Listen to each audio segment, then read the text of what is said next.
నమస్తే, welcome to our channel. నేను సిరి.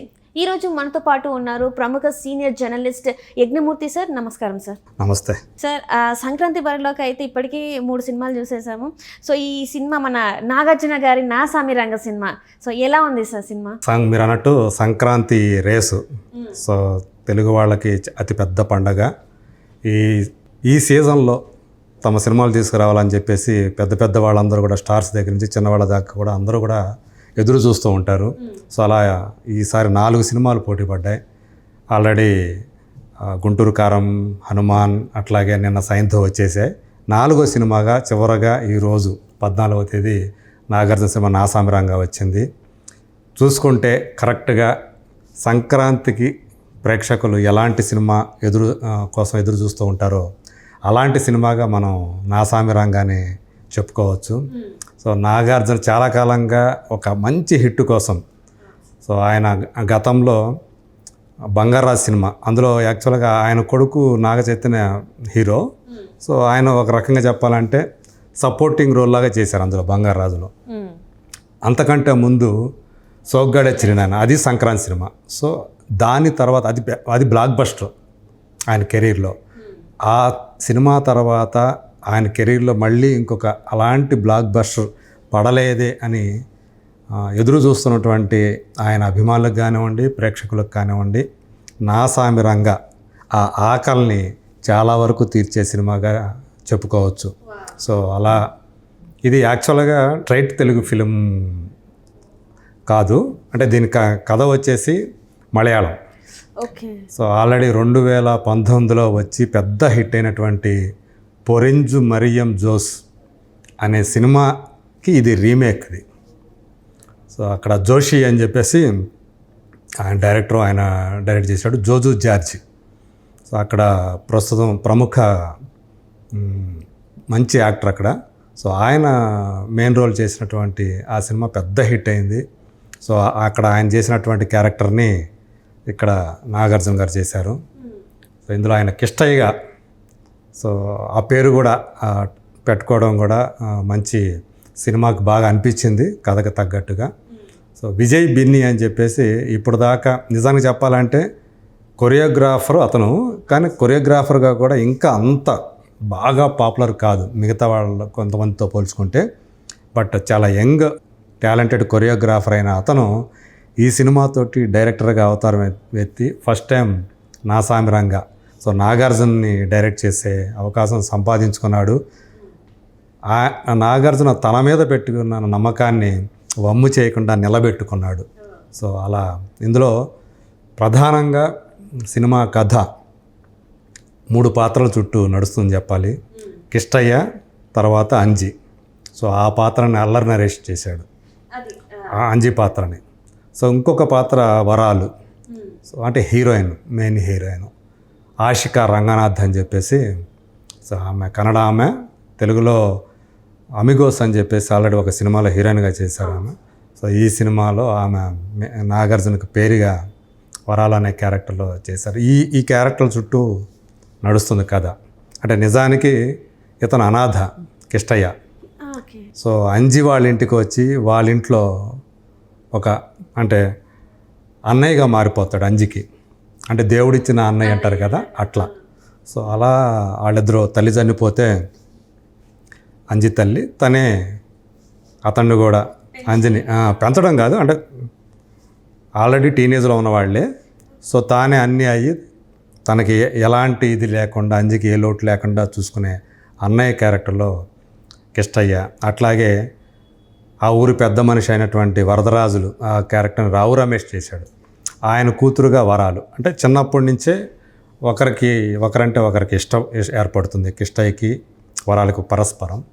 So పెద్ద అయిన తర్వాత ఆ ప్రేమ అలాగే ఉందా, వాళ్ళకి ఆటంకాలు ఏమైనా ఎదురయ్యా, వాళ్ళ ప్రేమకి పెళ్లి చేసుకోగలిగారా, సో ఇలాంటి నడుస్తుంటుంది. సో ఒక విలేజ్లో ఎలాంటి కక్షలు కార్పణ్యాలు అన్నీ ఉంటాయి కదా అందులో కూడా. సో అన్ని సుఖదుఖాలతో పాటు కష్టాలు ఎదురవుతుంటాయి, కొన్ని ఆటంకాలు ఎదురవుతుంటాయి. ఇలాంటి అన్నిటి కలిపి ఒక ప్యాకేజ్ తోటి ఫుల్ మీల్స్ లాంటి సినిమాగా మన ముందుకు వచ్చింది ఇది. ప్లస్ మైనస్ గురించి కూడా మాట్లాడుకుంటే ఈ సినిమాకి కథ ఒకటి మంచి, అంటే సంక్రాంతికి తగ్గ కథ అంటే ఒక క్యాప్షన్ పెట్టుకోవచ్చు, నా సామిరంగా ఇది కదా సంక్రాంతి బొమ్మ. ఓకే, అంటే ఎప్పుడు కానీ నాగార్జున సార్ని చూసుకుంటే మన్మధుడు అనే ఫీలింగ్ మనకు ఉంటుంది. ఇంకొకటి మనం సోగ్గాడే చిన్ని నాయనలో చూస్తే ఆయన యాక్టింగ్ అయితే ప్రతి ఒక్క, అంటే ఒక పల్లెటూరులో ఉండే ఒక అతను ఒక చిలిపిగా ఉంటే ఎలా ఉంటుంది అనేది మనం ఆ సోగ్గాడే చిన్ని నాయన సినిమాలో చూసాం. సో అదే ఇందులో ఎక్స్పెక్ట్ చేయొచ్చా సార్ మనం? అవును, మళ్ళీ ఆయన కూడా చాలా ఈ సినిమాలో చాలా గ్లామర్గా కనిపించారు. ఆయన హెయిర్ స్టైల్ కానివ్వండి, ఒక యంగ్ లుక్ తోటి ఆ పాత్రకి, కిష్టయ్య పాత్రకి 100% ఆయన సూట్ అయిపోయారు ఆ క్యారెక్టర్లో. సో ఇది కూడా ఏంటంటే ఇప్పుడు ప్రజెంట్ ఈ కాలానికి సినిమా కాదు, కొంత పీరియడ్ అనమాట. అంటే 1980sలో జరిగే కథగా, అంటే అక్కడ ప్రజెంట్ డే వచ్చి 1988 అనమాట. అక్కడి నుంచి కథ కొంత వెనక్కి వెళ్తుంటుంది. వాళ్ళ బాల్యం అది ఎట్లాగా గడిచింది, ఆ తర్వాత 10 ఏళ్ల పూర్వం ఏం జరిగింది. సో సినిమా కథలో కూడా సంక్రాంతి పండుగకి ప్రాధాన్యం ఉంది. సో భోగి రోజు, అలాగే సంక్రాంతి రోజు, ఆ తర్వాత కనుమ రోజు, ఈ 3 రోజుల్లో జరిగే సంఘటనలు ఆ సినిమాలో, ఆ కథలో కీలకంగా ఉంటాయి. సో ఇతన్ని ఒక పెద్దయ్య అని చెప్పేసి నాజర్ అనమాట ఆ క్యారెక్టర్ చేసింది. ఆయనకి వాళ్ళ ఇంటికి ఒక అడ్డు, ఏ వాళ్ళకి అంటే ఎలాంటి కష్టం లేకుండా, నష్టం రాకుండా వాళ్ళని, ఆ కుటుంబాన్ని కూడా కాపాడే వ్యక్తిగా ఇందులో కిష్టయ్య కనిపిస్తాడు. అంటే పెద్దయ్య మాట జవదాటడం అనమాట, పెద్దయ్యకి కిష్టయ్య అన్నీ కూడా. సో అలాంటి కిష్టయ్య చిన్న కొడుకు దాసు, తను కూడా వరాలను పెళ్లి చేసుకుని అనుకుంటాడు. ఈ సినిమాలో అతనే విలన్ అనమాట. షబ్బీర్ అని చెప్పేసి మలయాళం యాక్టర్, ఆ క్యారెక్టర్లో అతను చేశాడు.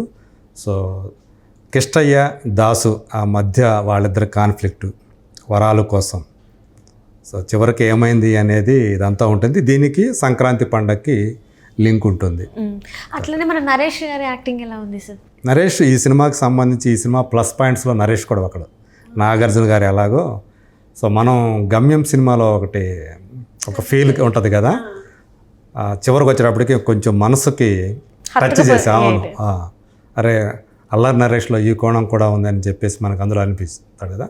ఇందులో అలా అల్లరిగా ఉంటేనే చివరిలో ఆ పాత్ర మనల్ని కంటతడి పెట్టిస్తుంది అనమాట. సో అలాంటి ఒక బలమైన పాత్రలో, అంజీ అనే బలమైన పాత్రలో కిష్టయ్య తమ్ముడుగా అతను సూపర్గా చేశాడు. ఇంకొక క్యారెక్టర్ కూడా ఉంది, రాజ్ తరుణ్, అది భాస్కర్ అనే క్యారెక్టర్. అతనిది ఒక లవ్ స్టోరీ ఉంటుంది సినిమాలో. అసలు రాజ్ తరుణ్ గురించి మనకి ఎక్కడ తెలియదు సార్, సో మీరు రివీల్ చేసేసారు? లేదు యాక్చువల్గా ఉన్నాడు తను ట్రైలర్లో కానీ ముందుగానే అంతా తన క్యారెక్టర్ కానీ. మనకి ఫంక్షన్స్లలో చూస్తే చాలా తక్కువ, అంటే ఏదో ఎక్కువగా మనకి అతని గురించిన ప్రచారం జరగలేదు, కానీ అతను కూడా ఉండాడనే విషయం మొదటి నుంచి మనకి తెలుసు మనకి.